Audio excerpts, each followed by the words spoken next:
জামালপুরের মাদারগঞ্জে বিপুল পরিমাণে চুলায় মদ ও তা তৈরির উপকরণ সহ প্রদীপ দাস নামে এক মাদক কারবারিকে গ্রেপ্তার করেছে পুলিশ। বৃহস্পতিবার বিকেলে উপজেলার বালিজুড়ি নামাপাড়া এলাকায় একটি বাড়িতে বিশেষ অভিযান চালায় মাদারগঞ্জ থানা পুলিশ।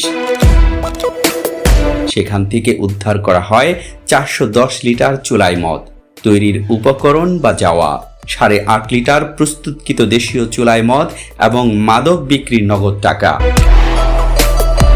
পুলিশ জানায়, প্রদীপ দাস দীর্ঘদিন ধরে এলাকায় অবৈধভাবে এই মাদকের ব্যবসা চালিয়ে আসছিলেন।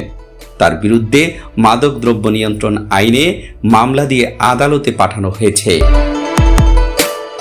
এলাকাকে মাদক মুক্ত করতে এই ধরনের অভিযান ভবিষ্যতেও অব্যাহত থাকবে বলে জানিয়েছে পুলিশ। শরীফাবাড়ি নিউজ টিভি, সত্যের পথে চলে সকলের